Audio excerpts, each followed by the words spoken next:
नमस्कार। जीवन एक बहता दरिया समूह के तत्वावधान में आज वेबिनार आयोजित किया जा रहा है और वेबिनार का विषय है कि राष्ट्र निर्माण में नागरिकों का योगदान एक चिंतन विषय के अंतर्गत आज का कार्यक्रम आयोजित हो रहा है।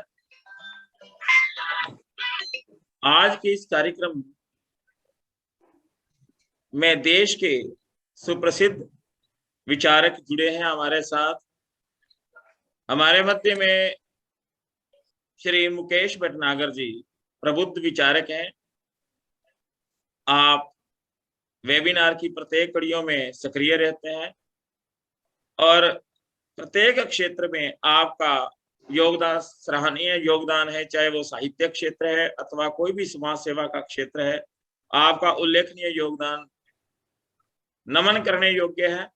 मैं आपका अभिनंदन करता हूं, इस मंच पर आप आए और अध्यक्ष के रूप में आप स्थान ग्रहण करें। आपका बहुत बहुत धन्यवाद, अभिनंदन करता हूं। हमारे बीच में अमृतसर की पवित्र धरती से आदरणीय नीलम प्रभा देवगन जी जुड़े हैं, प्रबुद्ध विचारिका और बहुत ही उच्च कोटि का जो इनका चिंतन है। मैं बहुत बहुत आपका अभिनंदन करता हूं। आप भी स्थान ग्रहण करें। नीलम प्रभा देवगन जी, आपका भी बहुत बहुत स्वागत। हमारे बीच में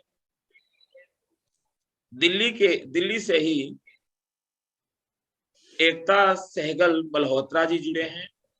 आप अनेक कार्यक्रमों को आयोजित एवं संचालित करती हैं। आपका बहुत बहुत अभिनंदन करता हूं। आप मदरहुड क्लब की का भी प्रेसिडेंट संभाले हुए हैं, अध्यक्ष हैं आप अनेक ग्रुप से जुड़े हुए हैं, अनेक प्रोग्राम आप करते रहते हैं और बहुत बड़ी आप विचारिका भी हैं, विचारक हैं, थिंकर हैं। आपका भी बहुत बहुत अभिनंदन करता हूं।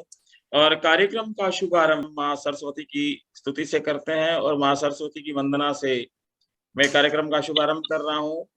ओम शारदा शारदं भोज वदना वदनाम्बुजे सर्वदा सर्वदास्माकं सन्निधि क्रियात्। या देवी सर्वभूतेषु विद्यारूपेण संस्थिता नमस्तस्यै नमो नमः। ओम वक्रतुंड महाकाय सूर्यकोटि समप्रभ निर्विघ्नं कुरु मे देव सर्वकार्येषु सर्वदा। ओम। ईश वंदना के इस चरण के पश्चात मैं आज के इस कार्यक्रम का शुभारंभ कर रहा हूं। वेबिनार का विषय है राष्ट्र निर्माण में नागरिकों का योगदान एक चिंतन। इसके अंतर्गत मैं यही कहना चाहूंगा कि आज हम जिन परिस्थितियों में से गुजर रहे हैं, आज देश किस मोड़ पर खड़ा है आप सभी जानते ही हैं। देश बदल रहा है, परंपराएं बदल रही हैं, परिस्थितियां बदल रही हैं, नागरिकों का व्यवहार बदल रहा है। तो इसको लेकर आज की चिंतन प्रक्रिया प्रारंभ की जा रही है। कार्यक्रम का शुभारंभ मैं अध्यक्ष महोदय के वक्तव्य से करना चाहूंगा। अध्यक्ष महोदय से अनुरोध करता हूं कि आप आए और अपने वक्तव्य से हमें अवगत कराएं। परम आदरणीय श्री मुकेश भटनागर जी। बहुत बहुत शुक्रिया भारत जी और एकता सहगल जी मल्होत्रा, नीलम जी, कुलविंदर जी का स्वागत है इस मंच पे। हम सभी एक समाज सेवा से जुड़े हुए हैं, अपने अपने क्षेत्र में काम कर रहे हैं, लेकिन ये जो विषय हमने चुना है आज, ये बहुत सारगर्भित और सम्यक है। हाँ, हम पहले ये जानना चाहिए कि हमारा राष्ट्र से मतलब क्या है, राष्ट्र और फिर किसका निर्माण होना चाहिए। राष्ट्र क्या कोई किसी हम बिल्डिंग से, स्ट्रक्चर से या डैम से उनसे हमारा संबंध है, या हमारा जो हमारे देशवासी है उनसे हमारा संबंध है।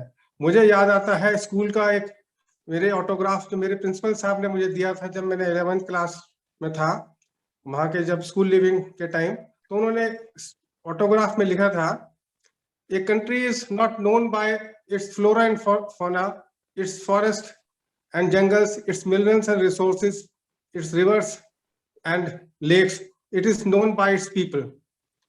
और मैं आज के संदर्भ में देखें, अभी कुछ समय पहले हमारे भूतपूर्व राष्ट्रपति श्री अब्दुल कलाम साहब ने कहा था कि country is known by the character of its people. और मुझे अभी भी ध्यान आ रहा है, कुछ समय पहले एक गोष्ठी में हम शामिल हुए थे जहां ये विषय था कि building values for the society. वह जो संगठन है बहुत जाने माने सभी जानते हैं, ब्रह्म कुमारीज का विषय था।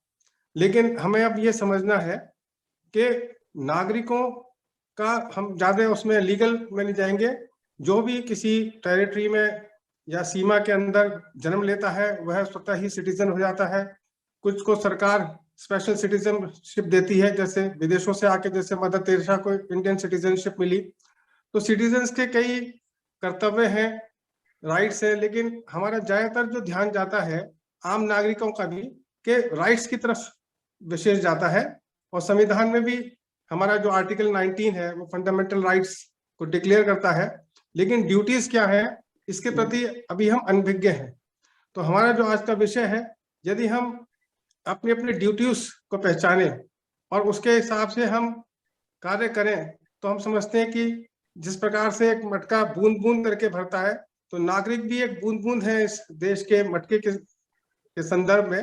तो हमारा जितना भी योगदान है, जो हम जिस क्षेत्र में है, जिस कार्य में है, वह हम निष्ठा से करें, ईमानदारी से करें, लगन से करें।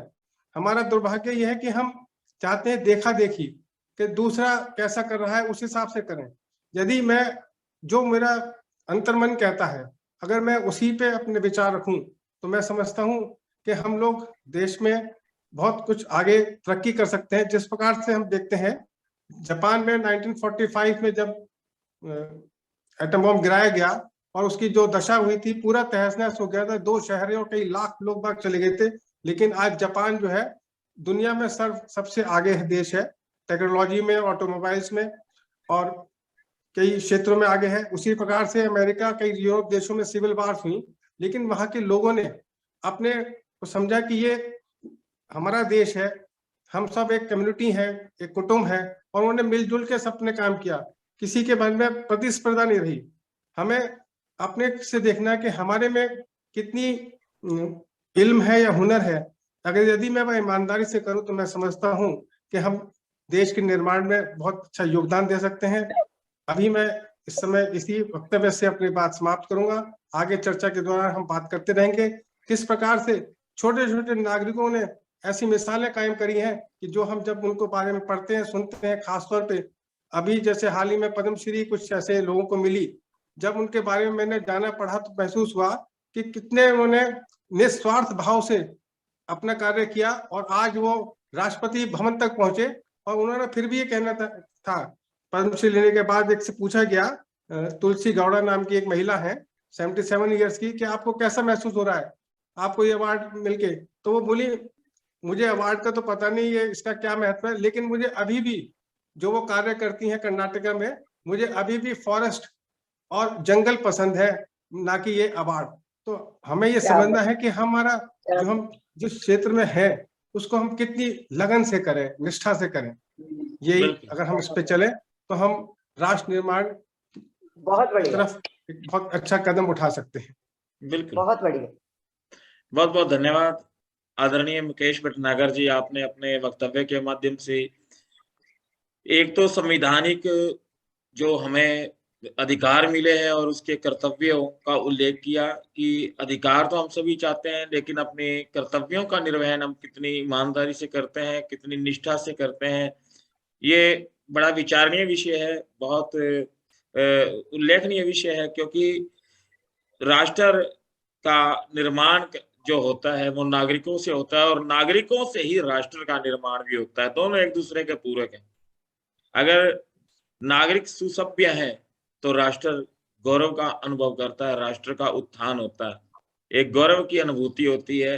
लेकिन अगर हम भारतवासी यानी कि हम नागरिक अगर कोई गलत काम करते हैं तो उसका दुष्प्रभाव भी राष्ट्र को भोगना पड़ता है, हीनता का भाव आता है। एक प्रसंग आता है कि कन्हैया लाल मिश्र प्रभाकर जी बहुत बड़े साहित्यकार हुए हैं और उनका एक निबंध है मैं और मेरा देश, जिसमें उन्होंने ऐसे अनेक प्रसंग का उल्लेख किया है कि ये बताने का प्रयास किया गया कि राष्ट्र की हीनता और उसकी सर्वोच्चता में नागरिकों का बहुत बड़ा योगदान है। एक बार स्वामी रामतीर्थ जी जापान गए और जापान में उन्हें फल नहीं मिल रहे थे, किसी ऐसी गली से गुजर रहे थे, तो उनके मुख से निकला, रामतीर्थ के मुख से, कि यहाँ शायद फल नहीं मिलते। तो एक जापानी ने सुना ये बात सुनी, तो वो तुरंत दौड़ के फल खरीद के लाया और स्वामी रामतीर्थ जी को भेंट करते हुए बोला, कहते ये लीजिए, आप ग्रहण कीजिए, और फल बहुत अच्छे मिलते हैं जापान के अंदर। तो स्वामी रामतीर्थ जी हैरान हुए, उन्होंने ये कहा कि आप इसका मूल्य लीजिए। कहते नहीं, बस आपका मूल्य यही है, आप मुझे यही मूल्य दीजिए कि आप कहीं जाके ये मत कहना कि जापान के अंदर अच्छे फल अथवा फल मिलते ही नहीं है। तो ये होता है देश का, अपने अपने राष्ट्र का गौरव, जो जापान के अंदर उस लड़के ने किया, उस व्यक्ति ने किया स्वामी रामतीर्थ को देखकर। तो इसी प्रकार अब हमारी संस्कृति क्या कहती है? हमारी संस्कृति अतिथि देवो भव, अतिथि परमेश्वर का रूप होता है। घर में मेहमान आए तो हमारी रवायत यही है कि हम उसका मान सम्मान करें, रिस्पेक्ट करें। लेकिन विदेशी पर्यटक जब हमारे हिंदुस्तान में आते हैं और हमारे में से कोई हिंदुस्तानी कोई गलत काम करता है या ऐसा परेशान करता है या कुछ मिस हैपनिंग या लूटने खसूटने वाला जो काम कई बार करते हैं कुछ लोग, तो उससे हमारी पूरे हिंदुस्तान की छवि खराब होती है। एक नागरिक के बुरे बर्ताव से हमारा मान सम्मान, हमारा गर्व नष्ट होता है। तो हम अपने राष्ट्र के उत्थान में अथवा उसको शर्मिंदगी का एहसास दिलाने के लिए हम स्वयं जिम्मेवार होते हैं। तो ये बहुत व्यापक विषय है, बहुत अच्छा विषय है कि राष्ट्र के निर्माण में नागरिकों का योगदान कितना है, क्यों हम अपने देश का उत्थान करें, किस प्रकार करें, क्यों इसका जो है हमें ऐसा ना देखना पड़े कि इसको हमें नीचा मत देखना पड़े। और यहाँ पे कर्म प्रधान व्यक्तित्व जो है मनुष्य का, वो काम करता है। अगर श्रेष्ठ कर्म करते हैं तो श्रेष्ठ व्यक्तित्व से हमारे देश का नाम, हमारे राष्ट्र का नाम प्रभावित होता है। अगर बुरा कर्म करते हैं तो हमारे देश को शर्मिंदगी झेलनी पड़ती है। तो खैर, मैं इसी कड़ी को आगे बढ़ाते हुए मैं मंच पर आमंत्रित करता हूँ अलका सहगल मल्होत्रा जी को। आप आए और अपने माफी चाहूंगा, एकता सहगल मल्होत्रा जी आप आए और अपने वक्तव्य से नवाजें। एकता सहगल जी। जी, बहुत बहुत शुक्रिया भारत भूषण जी और मुकेश जी, मुझे यहाँ पे आमंत्रित करने के लिए। आप सभी को नमस्कार। आप सब लोग उम्र में काफी बड़े हैं और बहुत तजुर्बे के साथ आप लोग सब यहाँ पे अपने बात को रख रहे हैं, जो मैं अपनी छोटी सी उम्र में थोड़ा बहुत समझ पाई हूँ कि जब देश को बिल्ड करना होता है तो हमारे जो प्रधानमंत्री हैं मोदी जी, वो ये कहते हैं कि nation building is a people movement. यानी कि जो देश है या जो एक राष्ट्र है उसको आगे बढ़ाने का जो कार्य है वो हम सब पे है, सिर्फ सरकार पे नहीं है, क्योंकि सरकार को भी तो हम ही चुनते हैं। पहली चीज ये। दूसरी चीज, मुकेश जी ने जापान का उदाहरण दिया कि कैसे हिरोशिमा नागासाकी पे जब वो बॉम्ब गिरे थे और कैसे उन्होंने उस पूरे अपने उस शहर को दोबारा से खड़ा कर दिया। मैं ये दोनों शहर गई हूँ और वहां के जो लोग हैं उन्होंने जब वहां का आप मैप देखेंगे अगर, तो वो मैप बिल्कुल फ्लैट हो गया था, कुछ पता ही नहीं चलता था, और अभी भी उसके आफ्टर इफेक्ट्स वहां दिखते हैं। लेकिन वो कभी भी उस चीज के बारे में क्रिब नहीं करते हैं, वो कुड़कुड़ नहीं करते हैं उस चीज को लेके। एक जापान का उदाहरण है। दूसरा मैं एक उदाहरण लूंगी चाइना का। हमारे देश में लोकल ट्रेन्स चलती हैं, मुंबई में या मेट्रो है, दिल्ली में और भी कई शहरों में है, और एक तरीका बना हुआ है कि आप साइड से एंटर करेंगे और सेंटर से आप बाहर निकलते हैं। लेकिन हमारे यहाँ पे कोई उस चीज को फॉलो नहीं करता, क्योंकि सबको होड़ मची हुई है कि मैं पहले अंदर घुस जाऊं, मेरी ट्रेन ना छूट जाए। लेकिन और हमेशा हम लोग इस चीज का जो ब्लेम है वो हमारे देश की पॉपुलेशन के ऊपर डालते हैं। चाइना भी हमारे जैसा एक बहुत ही पॉपुलेटेड देश है, लेकिन वहां पे, और मैं ये बात कर रही हूँ बीजिंग, शेंजन जैसे शहरों की, वहां पे भी बहुत ज्यादा आबादी है। वहां पे लोग बिल्कुल तरकीब से जाते हैं। हाँ, ये कहा जा सकता है कि वहां पे थोड़ी तानाशाही होती है, लोग वहां पे डंडा राज चलता है, जो कि हमारे यहाँ पे नहीं है। लेकिन पॉइंट ये है कि उन्होंने अपने नागरिक को इस तरीके से ट्रेन कर दिया है कि अब नागरिक कंट्रीब्यूट करता है और लोग आज मिसाल देते हैं उस चीज की। तो मेरे दो इंपॉर्टेंट पॉइंट्स हैं कि a citizen is actually a legal member of a country who pledges to be loyal towards the nation, यानी कि it pledges fidelity। लेकिन हमारे देश में इनफिडेलिटी कूट कूट के भरी हुई है। नमस्कार प्रोफेसर साहब। और क्योंकि मैं एक फाइनेंशियल मेंटर हूं और एक लड़की हूं, और आज नेशनल गर्ल चाइल्ड डे भी है, तो दो चीजों पे मैं अपने पॉइंट रखना चाहूंगी कि नेशन बिल्डिंग की तरफ। भारत भूषण जी, आपने बात की कि जैसे आपने कोई एग्जांपल दिया जापानीज का, कि उसने ये बोला कि आप ये ना बोलिएगा कि वहां पे अच्छे फल नहीं मिलते हैं। अनफॉर्चुनेटली मेरे जितने भी दोस्त हैं जो इंडियंस हैं और जो बाहर रहते हैं, वो हमेशा ये बोलते हैं कि बाहर इंडिया को रेप सिटी माना जाता है या रेप कंट्री माना जाता है। बिल्कुल बिल्कुल सही। और ये कोई सरकार नहीं कर रही है, ये आम इंसान कर रहे हैं। बिल्कुल ये दीज आर पीपल, ये नागरिक हैं जो ये चीज कर रहे हैं। और जितनी मर्जी कोशिश कर ली सरकार ने, लाइट्स लग गई, सब हो गया, इतने सारे केसेस हो चुके हैं, लेकिन अभी भी लोगों के माइंडसेट में चेंज नहीं आया। आज भी महिलाओं को एक she is considered to be a trophy wife, a trophy employee, और उसकी रिस्पेक्ट जो है वो आज भी 21वीं सदी में भी बहुत बुरे हाल है। और अनफॉर्चुनेटली सिर्फ इंडिया में नहीं, ये बाहर के देशों में भी होता है, लेकिन इंडिया में ज्यादातर होता है। मेरी सिस्टर इन लॉ एक कंपनी में काम करती थी, वहां की female employees didn't want to come to India on deputation because of the fear कि उनके साथ कोई गलत बात ना हो जाए। तो एक चीज ये, अगर हमें अपनी देश की रिस्पेक्ट बना के रखना है तो हमें इस चीज के बारे में बहुत ज्यादा इंपॉर्टेंस देनी होगी कि कैसे हम अपने देश की महिलाओं को सुरक्षित रखते हैं। और ऐसे जो केसेस आते हैं उस पर एक सख्त से सख्त कार्रवाई की जाए, जहां पे लीगल सिस्टम का सपोर्ट ऑब्वियसली चाहिए होगा। दूसरी चीज, आप सबने शायद अखबारों में पढ़ा होगा, कुछ समय पहले एक आर्टिकल आया था इकोनॉमिक टाइम्स में कि 82,000 करोड़ 82,000 करोड़ अनक्लेम्ड पैसा भारत सरकार के पास जमा है। सरकार के लिए शायद वो बहुत अच्छा होगा, लेकिन ये सोचिए कि इस तरीके से कैसे हम फाइनेंशियल सिस्टम के ऊपर इतना बर्डन डालते हैं कि सरकार को उस 82,000 करोड़ को भी मैनेज करना पड़ेगा। क्योंकि हम जो नागरिक हैं, हम इन चीजों को इतना कैजुअली लेते हैं कि हमें अपने मनी मैटर्स की कोई चिंता नहीं है। हमारा एड्रेस बदलता है, ईमेल आईडी बदलता है, नॉमिनेशन बदलती है, हम सरकार को इन्फॉर्म नहीं करते हैं और फिर हम कोसते हैं। तो आई थिंक जो एक हम नागरिक हैं, अगर हम दूसरों को कोसना बंद करें, यानी कि कहते हैं ना, जब हम किसी की तरफ उंगली उठाते हैं तो 3 उंगली हमारी तरफ इशारा कर रही होती है।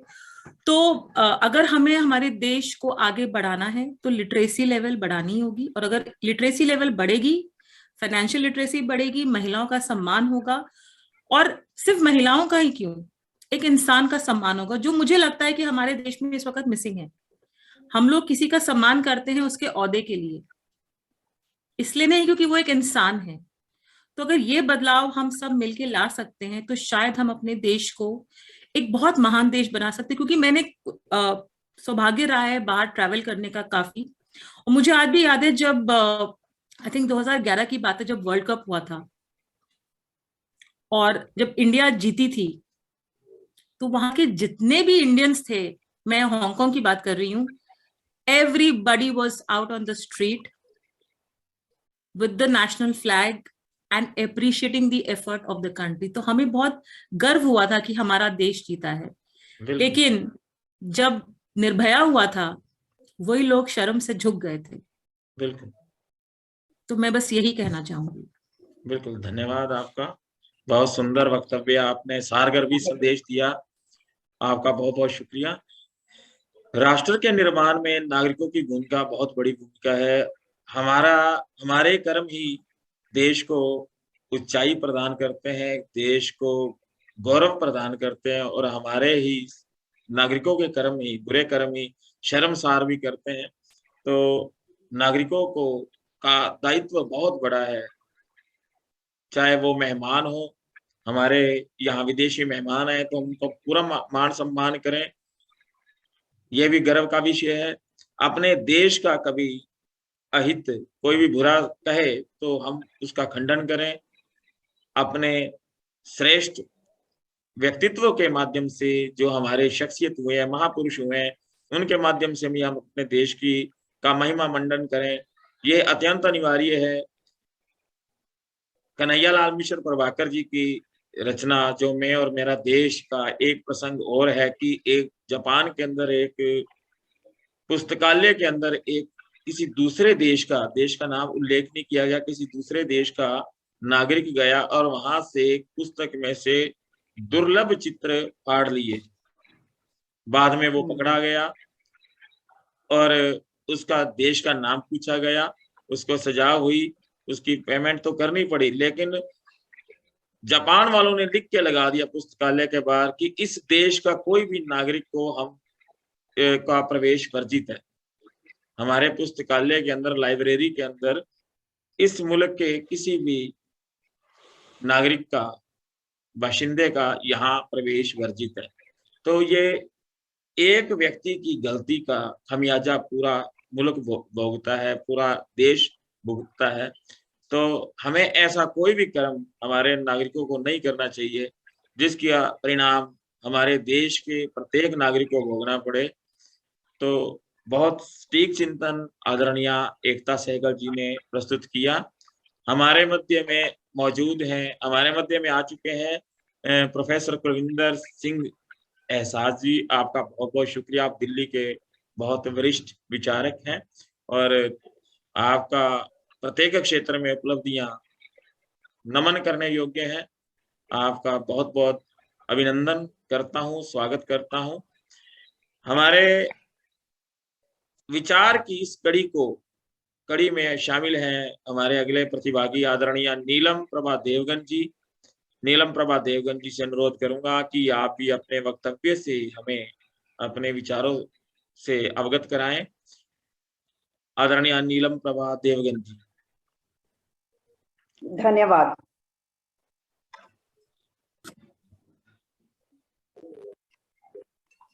नीलम जी, आपका छवि चित्र नहीं आ रहा है।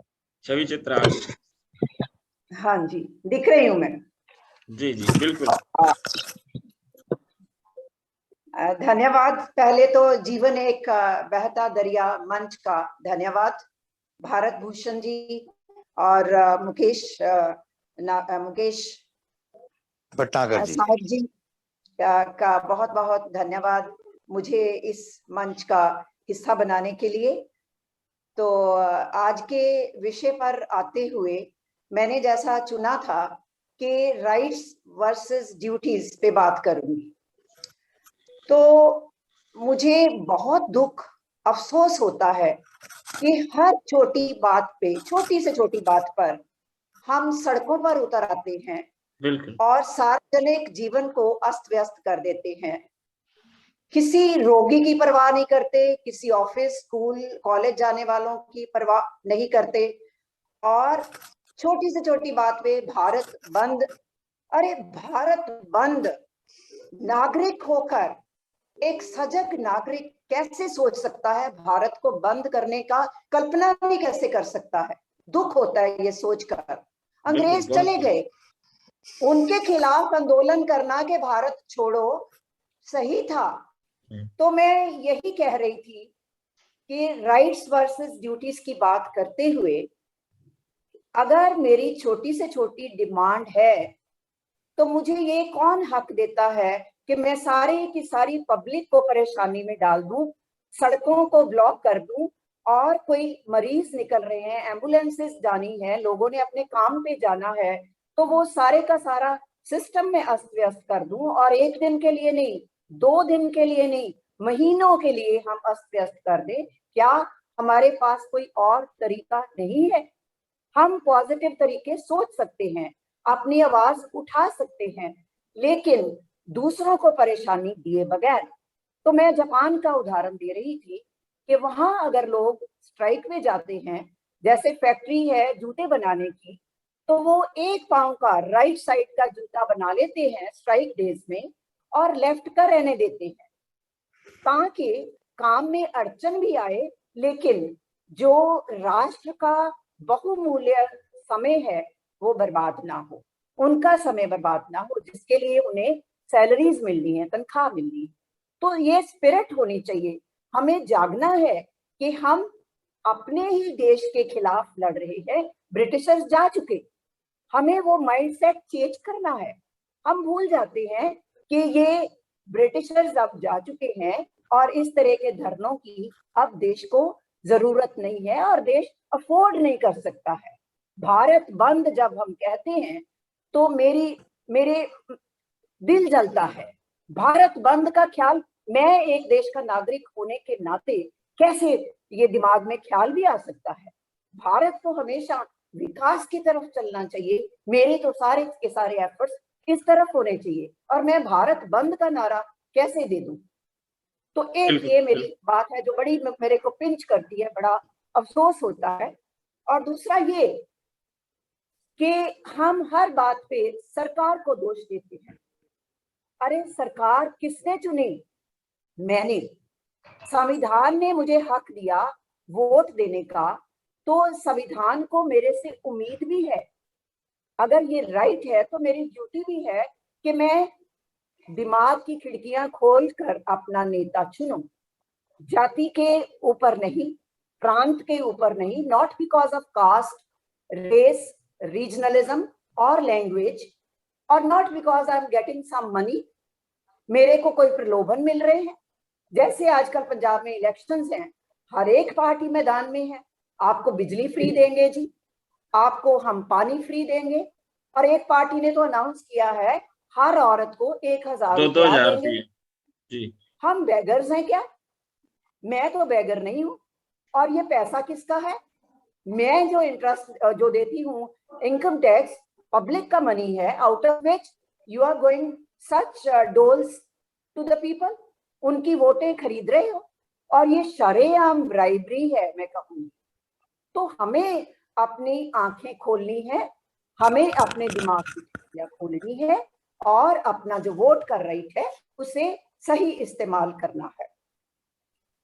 और जर्नलिस्ट देख लीजिए, देश के मीडिया की भी कुछ रिस्पॉन्सिबिलिटीज होती हैं, इनकी भी कुछ ड्यूटीज होती हैं।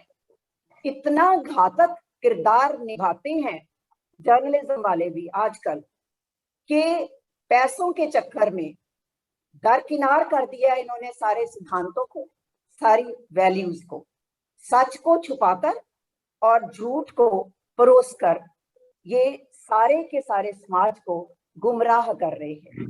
तो इनको भी अपनी ड्यूटीज, हर एक जर्नलिस्ट की ड्यूटीज होती हैं और इन्हें वो भी उसके प्रति भी जागरूक होना चाहिए। अब राजनेताओं की ड्यूटीज वर्सेस देयर राइट्स। राजनेताओं में कुछ तो एलिजिबिलिटी क्राइटेरिया उनमें भी होना चाहिए, a certain level of education, कोई क्वालिफिकेशन, या जितने भी हिस्ट्री शीटर्स हैं, मर्डरर्स हैं, रेपिस्ट हैं, हर तरह के अपराधों में जो संलिप्त हैं लोग, दल बदलू हैं।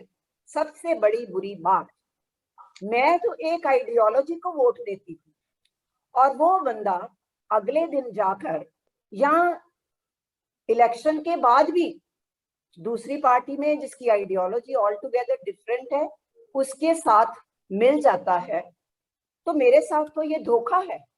मैंने वोट एक आइडियोलॉजी को दी और वो किसी और पार्टी से जा मिला, जिस यहाँ उसको लगती है कोई मिनिस्ट्री की सीट मिल रही है तो उसकी तरफ चला गया, तो मेरे साथ तो धोखा हुआ। और मुझे ये लगता है कि जिस भी देशवासी में देशभक्ति का भाव नहीं है, देश सेवा की लालसा नहीं है और कुछ बलिदान करने की इच्छा नहीं है, वो भारतीय कहलाने का हकदार नहीं है। नहीं, संविधान अगर हमें कुछ अधिकार देता है तो उनसे पहले कुछ ड्यूटीज भी देता है, ड्यूटीज और बिल्कुल राइट्स बिल्कुल वो अगर, बल्कि मैं तो ये कहूंगी कि पहले हमारी ड्यूटीज, राइट्स बाद में। तो ये बिल्कुल सोचकर अगर हर एक नागरिक ये सोच ले कुछ भी करने से पहले कि ये जो मैं करने जा रहा हूं इसका फायदा मेरे देश को हो रहा है या नुकसान, हर एक नागरिक का ये कर्तव्य होना चाहिए, मूलभूत बेसिक, कि जो भी करने जा रहा हूं अगर इससे मेरे देश का नुकसान होने जा रहा है तो नहीं, हरगिज नहीं। बिल्कुल और अगर इससे करने में मुझे थोड़ी तकलीफ भी हो जाए और देश को फायदा होगा तो जरूर करना है। That should be the spirit. और ये हर स्कूल में, हर घर में, हर कॉलेज में बच्चों में ये स्पिरिट डालने की जरूरत है, तो देश का अपने आप कल्याण हो जाएगा। बिल्कुल बिल्कुल। धन्यवाद। बहुत बहुत शुक्रिया, आपने बहुत अच्छा चिंतन प्रस्तुत किया है। वास्तविकता को आपने धरातल को, जो जमीनी धरातल को आपने सामने लेकर आए हैं। आप अपने वक्तव्य के माध्यम से जमीनी हकीकत जो है उसको आप लेके आए हैं, तो आपका बहुत बहुत शुक्रिया। कि देशभक्ति छोटी छोटी बातों से शुरू होती है और इसका प्रभाव बहुत गहरा हो जाता है, संदेश बहुत गहरा जाता है। आपने प्रत्येक क्षेत्र को में जो गिरावट है उसको आपने इंगित किया है, आपने उसको दर्शाया है, चाहे वो राजनीति का विषय है, वर्तमान इलेक्शन का दौर है। आपने ये बताया कि लोग जो है ना, सीट नहीं मिली, इस पार्टी ने सीट नहीं दी दूसरी पार्टी में, दूसरी ने नहीं दी तीसरी पार्टी में। सबसे पहले अपना स्वार्थ देख रहे हैं, अपने बच्चों के लिए, 7 पुश्तों के लिए कुछ इकट्ठा करना है, जोड़ना है। सीट नहीं मिली तो बगावत, आइडियोलॉजी बदली जा रही है, विचारधारा में एकदम यकायक रातों रात परिवर्तन हो रहा है। तो ये बहुत गंभीर विषय है। आपने राजनीति के अंदर जो मूल्यों की गिरावट है, जो नागरिकों, ये नागरिक ही हैं, हम सभी नागरिक हैं, चाहे वो देश के कर्णधार बन के ये कार्य कर रहे हैं, चाहे कैसे भी है, तो इसमें ये गिरावट दूर होनी चाहिए। कोई भी दल बदले तो कानून में संशोधन होना चाहिए। दल बदलना क्या कि जो जिस आइडियोलॉजी से है वहां पे पूर्ण प्रतिबंध होना चाहिए उनको, राजनीति में प्रवेश का ही, कहीं भी सीट नहीं देनी चाहिए ऐसे लोगों को। ये आपने बहुत अच्छी बात की। दूसरी आपने कहा कि जो हमारे पत्रकारिता का क्षेत्र है, मीडिया वर्ग है, वो जैसे शाहीन बाग है या इस टाइप्स के कई मूवमेंट्स होते हैं, उनको प्रमुखता से दिखाते हैं। लोग जो भड़कते हैं ऐसी बातों को देखकर, चाहे कहीं भी हो, चाहे वो किसी भी समाज का विद्रोह हो, उसको दिखाकर या उस माहौल को बिगाड़ने का काम ये मीडिया बहुत जल्दी करता है। अथवा हमारे जो नई नई जो हमारे रक्षा मंत्रालय की ओर से जो जो मतलब हमारे जैसे राफेल डील हुई या कुछ हुआ, या उसकी जो विशेषताएं हैं हमारे सैन्य विभाग की, उसको भी, उन खुफिया बातों को भी उजागर करता है मीडिया। आउट करते हैं। हाँ, तो ये भी एक प्रकार का गलत है। बिल्कुल आपने बहुत गहरा चिंतन प्रस्तुत किया है, ये मीडिया का भी दोष है। और छोटी छोटी बातों में भारत बंद करना, और हर एक जो है तबका खड़ा हो जाता है देश के खिलाफ अपनी छोटी छोटी समस्याओं को लेकर। जब तक ये सोच नहीं बदलेगी कुछ नहीं हो सकता। हम कुछ परेशानी झेल ले, आपने बहुत सही बात कही। आज भी कई लोग ऐसे हैं, मैंने ऐसी संकीर्ण मानसिकता वाले लोग देखे कि जो बसें हैं, पब्लिक बसों के अंदर बैठ के सीटें फाड़नी शुरू कर देते हैं, पेच निकाल के ले जाते हैं, कुंडे निकाल के ले जाते हैं, कहते चलो हमारा किराया निकल जाएगा, हमने यहाँ बस में बैठे तो ये थोड़ा तो फाड़ के ही जाए। ये छोटी छोटी बातें हैं, बहुत शर्म आती है, ऐसी ऐसी घटनाएं हो रही हैं, आज भी लोग करते हैं। किसी धर्मशाला में ठहरे तो पंखा उतार के ले गए, ऐसी ऐसी घटनाएं हैं कि बताओ, जिससे ये क्या राष्ट्र के निर्माण में क्या योगदान रहेगा। हम हिंदुस्तानी कई जगह बदनामी को झेलते हैं। तो ये ऐसी छोटी छोटी बातें हैं। आपने बहुत सटीक चिंतन प्रस्तुत किया आदरणीय नीलम प्रभा देवगन जी, आपका बहुत बहुत शुक्रिया। और कार्यक्रम की श्रृंखला को आगे बढ़ाता हूँ और मंच पे आमंत्रित करता हूँ। हमारे बीच में है प्रोफेसर कुलविंदर सिंह एहसास जी। आप आए और अपने वक्तव्य से नवाजें।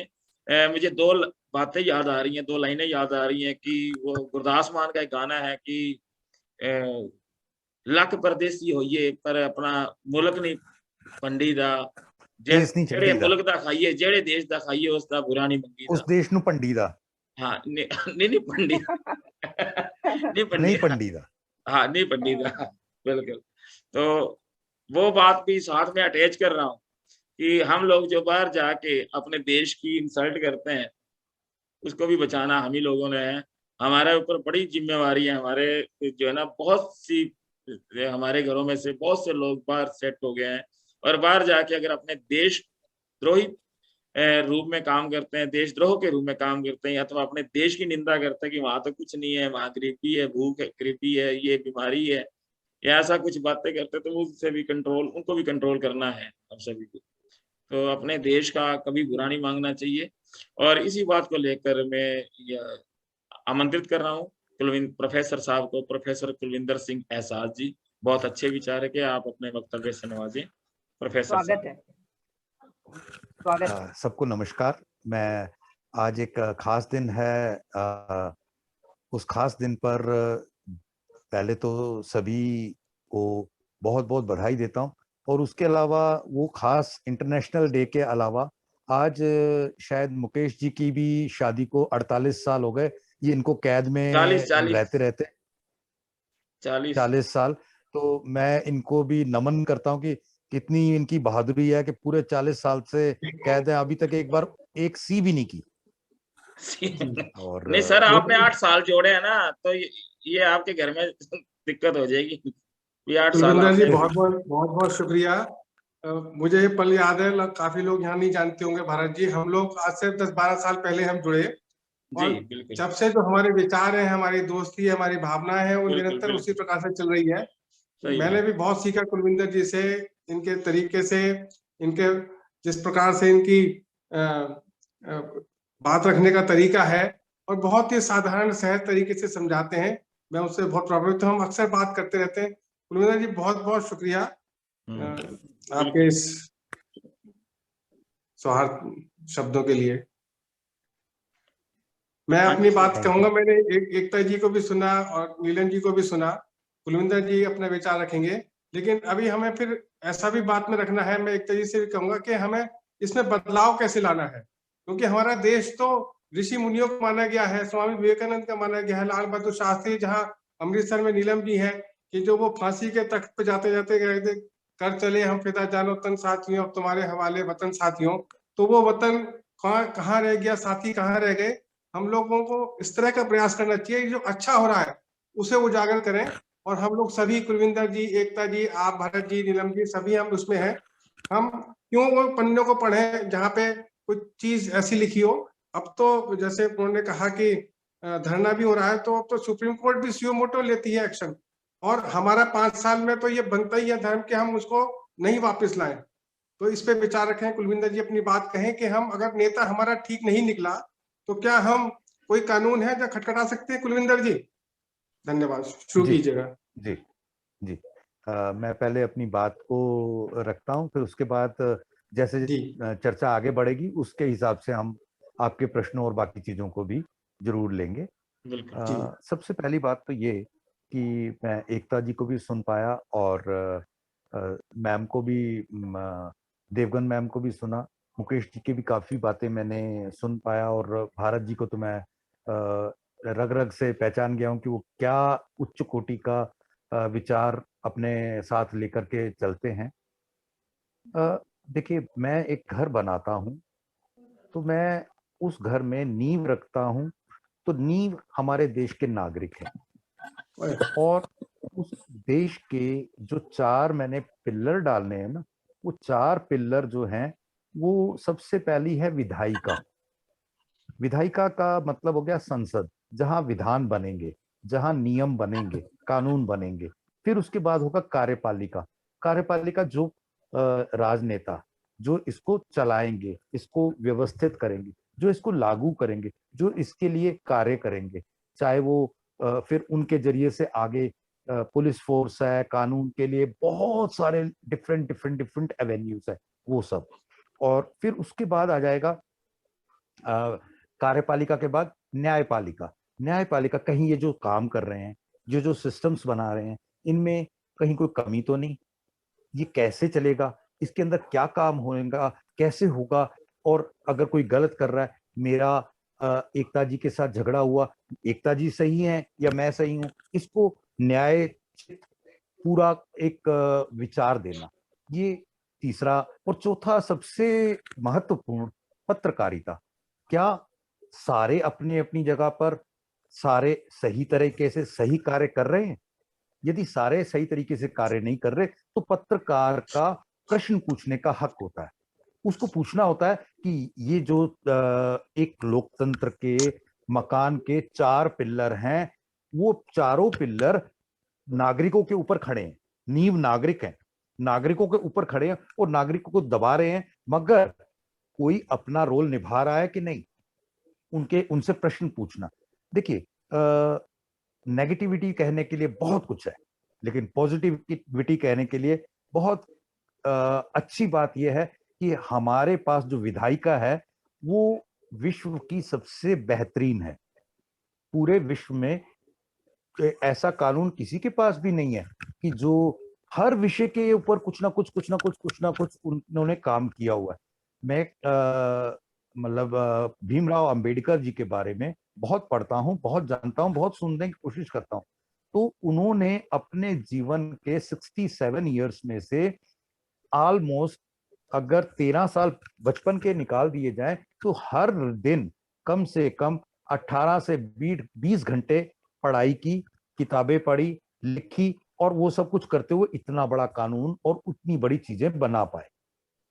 हम उनके, देखिए जैसे एक मोबाइल है ना, उस मोबाइल की बहुत सारे उसके अंदर फीचर्स होते हैं, हम 2-4 फीचर्स को यूज कर लेते हैं ना, तो अपने आप को फन्ने खा समझते हैं। तो इसी तरह से हमारे कानून में, हमारे सिस्टम में बहुत सारी चीजें हैं जो हम यूज कर सकते हैं, मगर वो हम क्यों यूज करते हैं?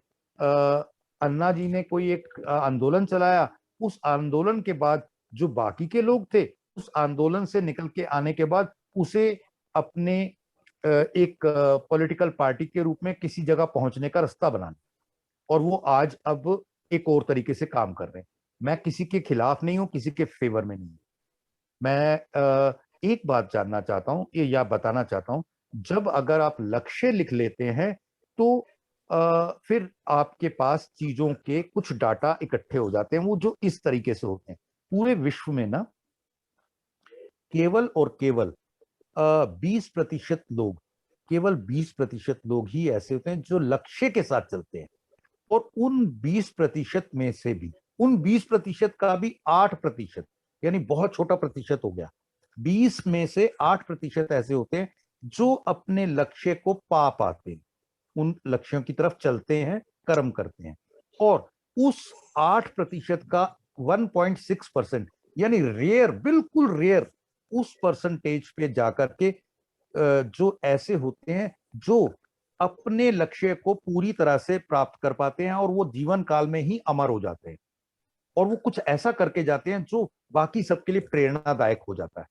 हम एक देश के नागरिक के रूप में हम भीड़ का हिस्सा बनना चाहते हैं या भीड़ के लिए कुछ प्रेरणा बनना चाहते हैं? एक तो बड़ी बात यह है कि देखिए, जॉन बर्नार्ड के नाम के एक बहुत बड़े विचारक हुए हैं अमेरिका में, जो 90 की उम्र तक जीवित रहे। 15 साल की उम्र में उन्होंने 127 लक्ष्यों को नियत किया। ये 127 लक्ष्य मैं जीवन में जरूर अचीव करूंगा। सतत लगातार उनके प्राप्ति के लिए लगे रहे, और जब वो 90 वर्ष के हुए तो 111 लक्ष्य प्राप्त किए। केवल और केवल 75 साल में 16 लक्ष्यों को वो नहीं प्राप्त कर सके जो उन्होंने बड़े लक्ष्य रखे थे। तो जीवन का कोई भी लक्ष्य, भारत को अच्छा बनाना है, भारत में नेताओं को जैसे अगर कार्यपालिका अच्छी बनानी है तो आपको राजनेता अच्छे पैदा करने होंगे। मिनिमम क्वालिफिकेशन PhD या MA पॉलिटिकल साइंस कर देना पड़ेगा, तभी आप किसी भी तरह का चुनाव लड़ सकते हो। ऐसी कोई व्यवस्था हमें लानी पड़ेगी। और अगर आप चाहते हैं कि कार्यपालिका के अलावा न्यायपालिका अच्छी हो, तो हमारे वकीलों को, चाहे वो कितना भी अच्छा पढ़ा लिखा हो, लेकिन उसे माँ ये कह के बेटे बोलेगी, बेटा जो मर्जी करना, लेकिन कानून की रक्षा करने के लिए ही तू आगे बढ़ना। अगर किसी के साथ अन्याय हो रहा है तो तू अपनी जान पर खेल करके भी उसको रोकना। यदि ये हर माँ अपने एडवोकेट बेटे को बता के भेजेगी और वकीलों को, तो फिर सिस्टम में बदलाव आने शुरू हो जाएंगे। और यदि विधायिका में, जो संसद में अच्छे लोग पहुंच गए, विधायक अच्छे बन गए, और हम जो पत्रकारिता के लोग हैं, मास कम्युनिकेशंस के लोग हैं, हम अगर ये समझेंगे कि यार क्या प्रश्न पूछना है, भारत में कितनी ज्यादा पढ़ाई की कमी है, कितनी ज्यादा, कितने इंजीनियर्स, कितने लोग बेरोजगार बैठे हैं, उसकी कमी है, उसके ऊपर कोई पूछता ही नहीं है।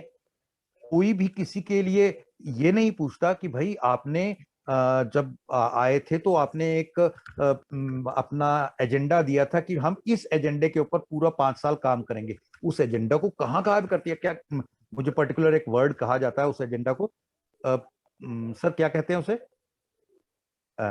जो पार्टियां अपने चुनावों के दौरान देती हैं? मैनिफेस्टो का एग्जाम होना चाहिए, घोषणा पत्र, उसके ऊपर एग्जाम होना चाहिए कि आपने जितने 5 साल में उसमें से कितने 90% मार्क्स लिए, 60% मार्क्स लिए, या 5% मार्क्स लिए। तो किसी को भी 1% मार्क्स नहीं मिलेंगे। तो इस तरीके की कुछ व्यवस्था की जाए, मेरा ऐसा सोच है। बाकी आगे जैसे जैसे विचार आगे बढ़ेगा हम इसे आगे बढ़ा पाएंगे। मेरी सोच तो यही है कि लिम्का और कोक की जैसे कलर है, वो अगर लिम्का बड़े जग में भी हो, लेकिन एक ढक्कन लिम्का में कोक डाल दो तो पूरे का पूरा काला कर देगी। लेकिन वो काली लिम्का का एक गिलास को लिम्का की तरह सफेद करना है ना, तो कई जग लिम्का डालनी पड़ेगी।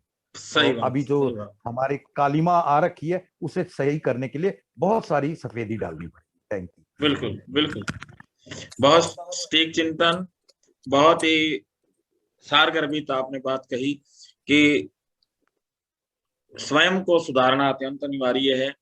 हम अपने अंदर बदलाव करें तो राष्ट्र का प्रत्येक नागरिक बदलेगा, देश बदलेगा। और ये हम सब नागरिकों की जिम्मेवारी है कि हम अपनी तरफ से बेहतर सोचें, सकारात्मक सोचें, नेगेटिविटी से बचें। क्योंकि समाज के अंदर नेगेटिविटी तो रहेगी, लेकिन सकारात्मकता हमारे अंदर होनी बहुत जरूरी है। हमारे शास्त्रों में एक श्लोक आता है कि यस्मिन् देशे न सम्मानो न प्रीतिर् न बांधवा नैचे विद्यागम कश्चित् तम देशम तु परिवर्जयेत्। यानी कि जिस देश के अंदर मान सम्मान ना हो, ना कोई भाई बंधु हो, ना कोई रोजगार का साधन हो, ना कोई विद्या प्राप्ति का साधन हो, तो उस देश को, उस स्थान को छोड़ देना चाहिए। तो परमेश्वर की कृपा से हमारे भारत देश के अंदर सब कुछ है। हमारा भारत देश बहुत समृद्ध देश है। हमारे यहाँ किसी प्रकार की भी कोई कमी नहीं है। कुछ लोग कहते हैं कि छोटे शहर को छोड़कर बड़े शहर में जाया जाए, वहां काम है, बड़े शहर को छोड़कर विदेश जाया जाए, वहां अच्छा काम है। ऐसा कुछ नहीं है, अभाव कहीं भी नहीं होता। अभाव हमारी सोच में होता है। आपको मैं ये बता दूं कि बड़े बड़े शहरों के लोग गांवों में जाकर भी छोटे छोटे गांवों में दुकान खोल के अपना व्यापार करते हैं। ये तो भाग्य की बात है और विश्वास की बात है कि आपका कार्य, आपका जो क्षेत्र है, परमेश्वर ने कहाँ लिखा है। सिर्फ सोच सकारात्मक होनी चाहिए। ये बहुत अच्छी सोच आदरणीय प्रोफेसर कुलविंदर सिंह जी ने प्रस्तुत की। आपका बहुत बहुत शुक्रिया। अब मैं मुखर होता हूँ हमारे भटनागर साहब की ओर। आप अपना वक्तव्य रखें।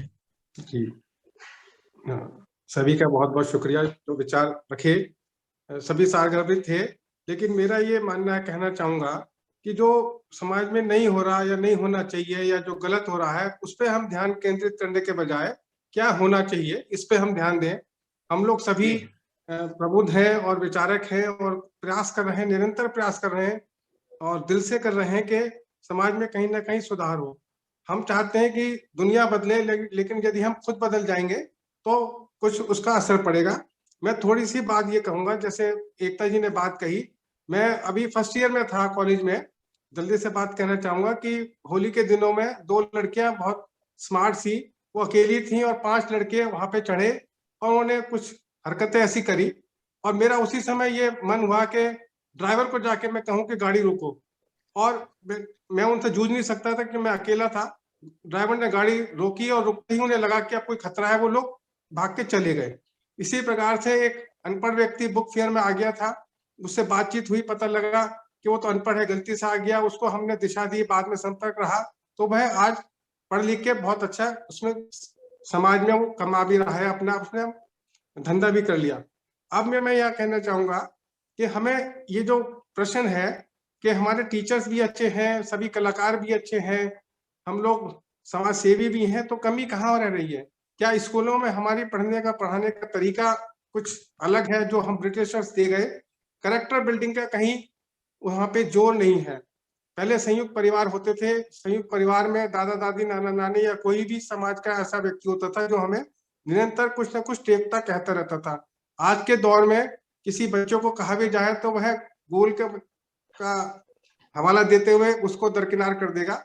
तो हमें मुख्य रूप से यदि राष्ट्र के हम निर्माण चाहते हैं, जिस तरह से अभी दूसरे देशों में हम देख रहे हैं, अभी कुमार विश्वास जी ने भी अभी बात कही एक वक्तव्य में कि मैं वहां गया मेट्रो स्टेशन पे, जापान की बात लोग काफी कहते हैं, अब्दुल कलाम साहब ने भी कही कि वहां मेट्रो में पूरी सीढ़ी है, वहां पे केवल एक साइड में ही सब लोग खड़े हैं, एक ही साइड में। तो मैंने पूछा ये कोई रूल है क्या पे? बोले नहीं जी, हम लोग अगर इधर उधर जाएंगे तो हम खुद भी गिर सकते हैं।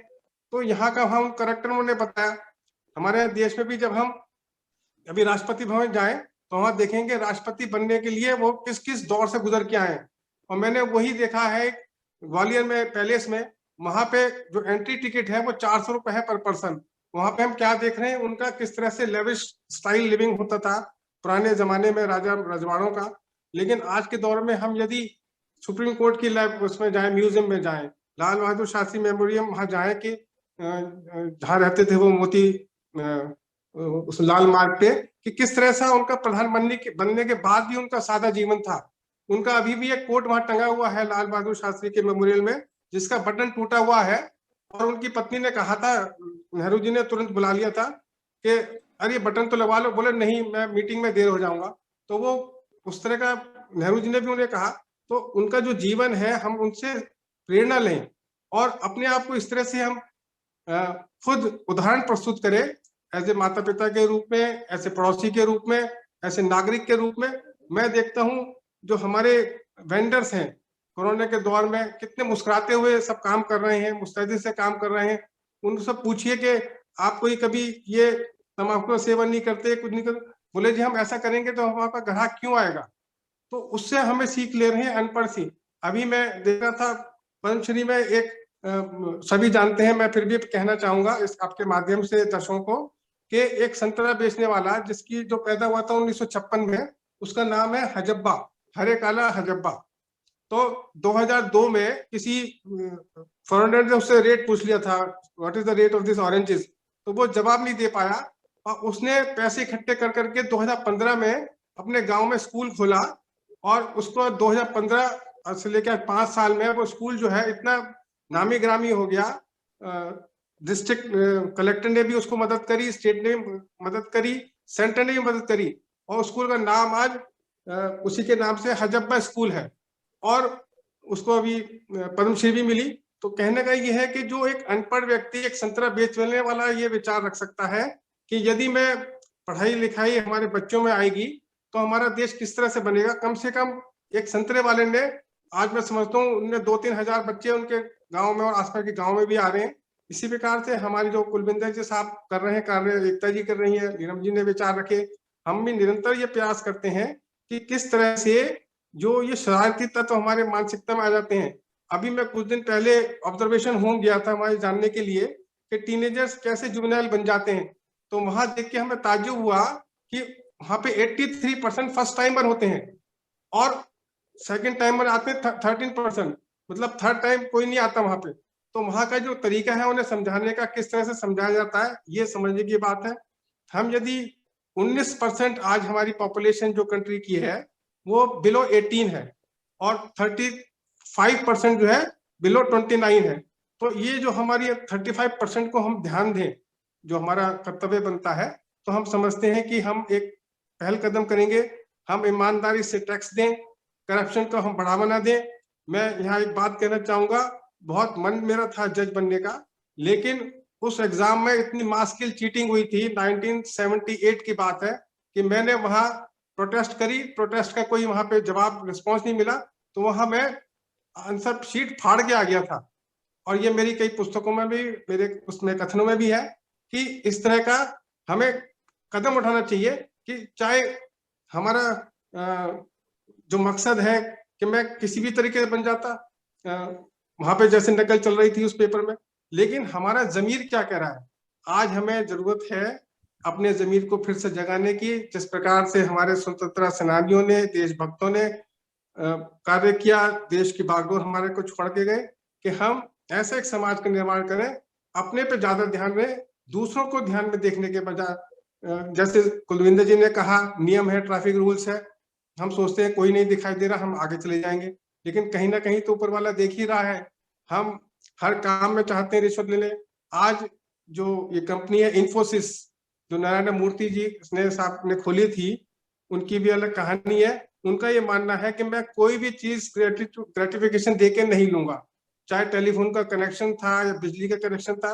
तो आज जो हम मिसाल देते हैं रतन टाटा जी की, नारायण मूर्ति साहब की, और कई हमारे ऐसे आज के कई बच्चे हैं जो अच्छा काम कर रहे हैं, उन्हें हम आगे ला रहे हैं। मोदी सरकार भी ये कर रही है कि हम किस प्रकार से नौजवानों में ये भावना आए कि वो पढ़ाई के अलावा स्पोर्ट्स में भी, और ये हैप्पीनेस क्लासेस के माध्यम से उनको सकारात्मक विचार आए और अच्छे विचार आए। मैं इन्हीं बातों से अपना वक्तव्य विश्राम देना चाहूंगा और चाहूंगा कि इस ऐसे प्रोग्राम हम अक्सर करते रहा करें, जिनसे कि इंटरेक्शन से भी लोग बच्चों को समझ में आए। बिल्कुल सही कह रहे हैं। बहुत बहुत धन्यवाद जी, शुक्रिया, बहुत बहुत धन्यवाद आदरणीय मुकेश भटनागर जी। आर- आपने बहुत सारगर्भित बात कही और आपने निष्कर्ष अनेक उदाहरणों के माध्यम से, दृष्टांत के माध्यम से दिया है कि वास्तविक रूप से जो राष्ट्र निर्माण के अंदर नागरिकों को प्रशिक्षित विद्यालयों के अंदर भी किया जाना चाहिए, स्कूल्स के अंदर भी इन नागरिकों को तैयार किया जाना चाहिए, क्योंकि बच्चे ही नागरिक बनेंगे। और अगर बच्चों के अंदर अच्छे संस्कार हैं, सुसंस्कारों का समावेश हो, तो निस्संदेह देश प्रगति के पथ पर अग्रसर होगा। समाज को हम बदल पाएंगे, इसमें कोई शक नहीं। हमारा कोई प्रयास विफल नहीं जाता, प्रयास सही दिशा में किया गया सदैव फल देता है, ऐसा शास्त्रों में भी लिखा है।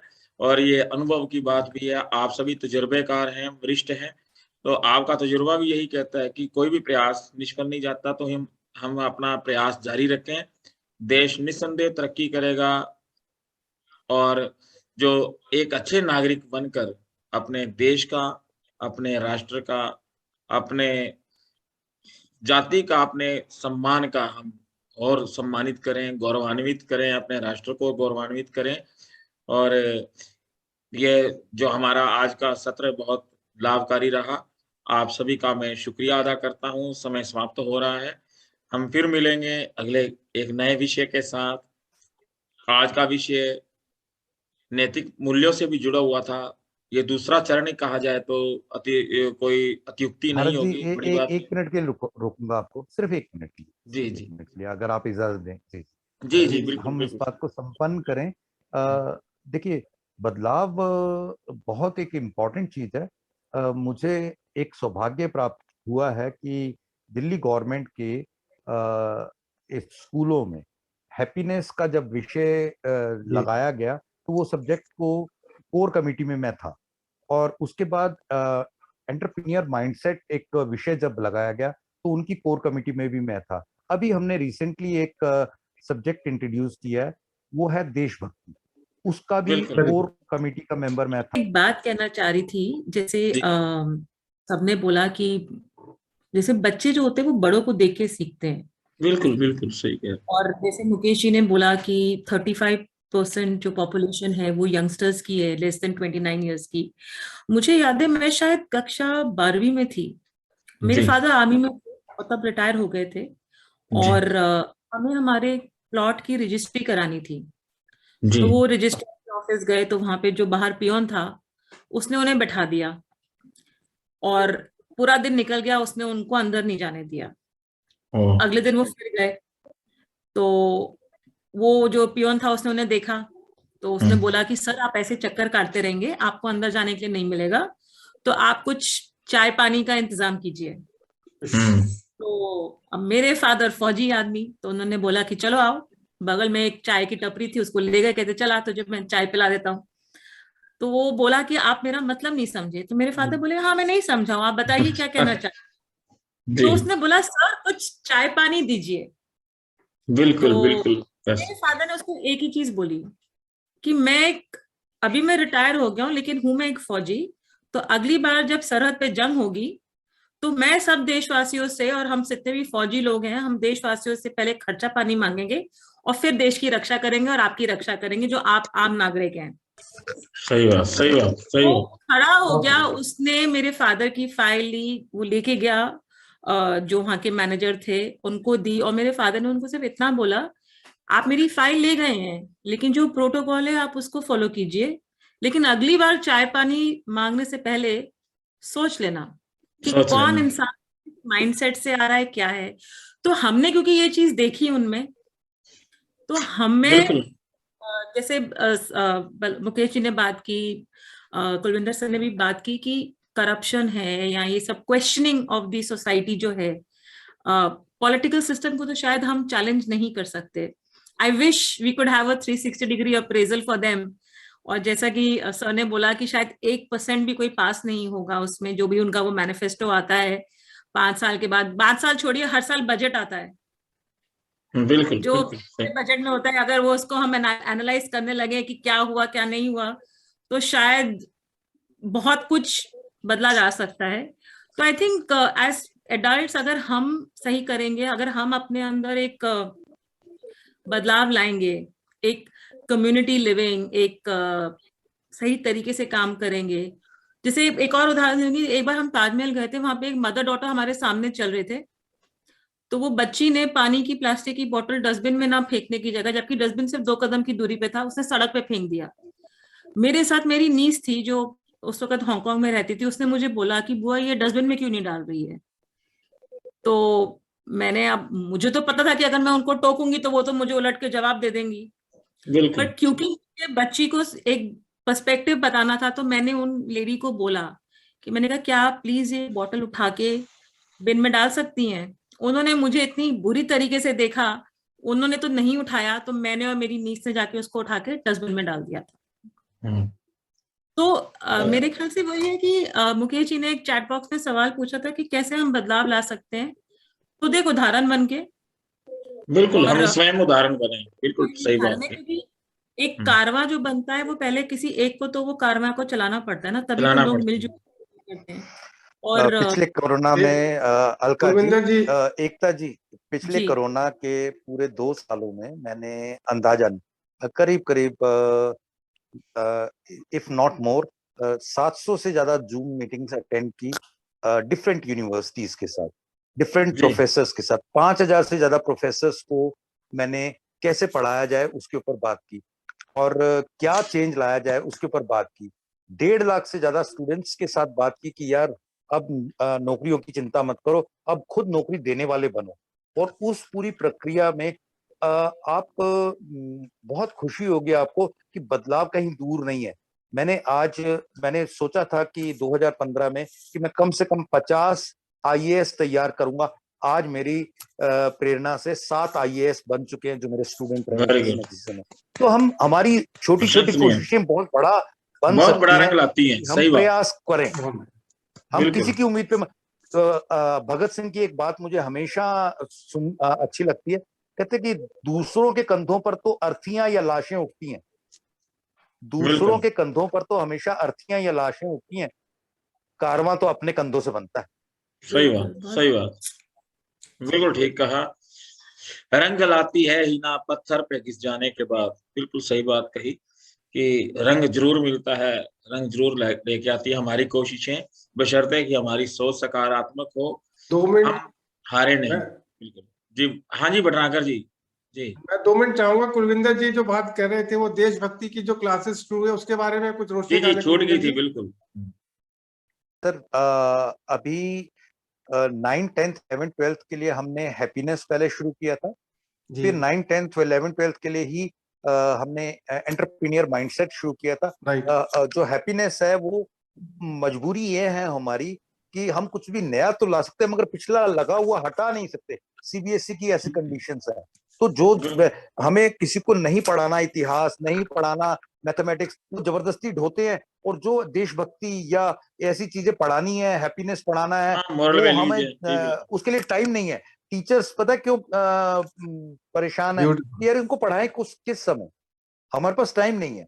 और वही 8 पीरियड है, उन्हीं 8 पीरियड को सब कुछ डिजाइंड है कि इसमें गेम्स का एक पीरियड होना चाहिए, सीसीडब्ल्यू का एक पीरियड होना चाहिए, इसका तो मगर वो उन जो चीजों को हम लेना, एक बंदे को अगर हम एंटरप्रीनियर माइंडसेट सिखा देते हैं तो वो आज न केवल खुद को स्टैंड करेगा, वो कम से कम 100, 50, 2000 लोगों को नौकरी देगा।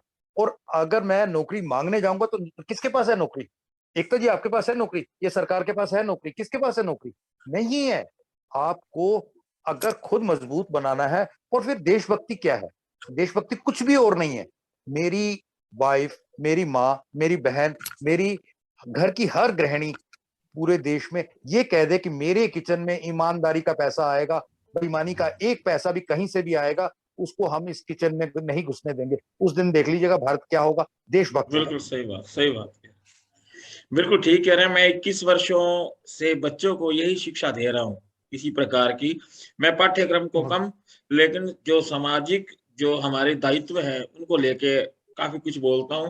और खैर अपनी प्रशंसा अपने मुंह से नहीं करता मैं, लेकिन जितने भी स्टूडेंट्स हैं वो चाहे अलग अलग फील्ड में गए हैं, वो इस बात को कहते हैं कि आपका जो शिक्षा के दौरान जो आपकी साथ में जो बातें थी वो हमारे जीवन की दिशा बदल गई। तो बड़ी खुशी होती है कि जीवन की दिशा बदलने वाले भी हम ही लोग हैं। हम चाहे किसी भी व्यवसाय से हैं, जहाँ भी मिले हम दिशा बदलें। आपके प्रयास, हमारे प्रयास ज़रूर रंग लाते हैं, रंग लाएँगे और लाते रहेंगे। एक अंतिम प्रश्न एकता जी से करना चाहूंगा। जी एकता जी,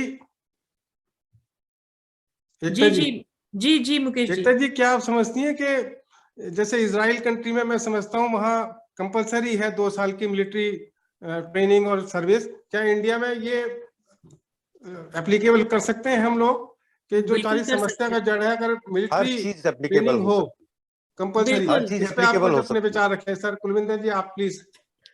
हर जी चीज गधा एप्लीकेबल घोड़ा हो बन सकती है। जाएगा। सर एक सिंपल सी बात है, अगर वो चीज एप्लीकेबल कर दी जाए तो देखिए एक सिंपल सी बात है, क्या कुछ नहीं हो सकता? आसमां की छाती पर छेद हो सकता है, एक पत्थर तो तसल्ली से उछालो यारो। बिल्कुल, एक अगर हम पत्थर तो कोशिश तबीयत करेंगे से तो हर उछाला ही। चीज हो सकता है। हम सब प्रबुद्ध लोग अपने अपने क्षेत्रों में अपने आप को देखिए, कोई एक कुलविंदर सिंह के पास आता है तो किस लिए आता है? कि कुलविंदर सिंह अपनी फील्ड का जबरदस्त है, इंडिया में इसके जैसा कोई एलआईसी एजेंट नहीं है, इतनी जबरदस्त तरीके है कि इसके पास 15,000 क्लाइंट है। जो ये सुनता है ना तो अपने आप ही कांपने लगता है, यार 15,000, किसी के पास 50 होते तो कॉलर नहीं नीचे होने देता। आप जिस फील्ड में है उस फील्ड में कमाल करो तो आपकी बात कोई सुनेगा।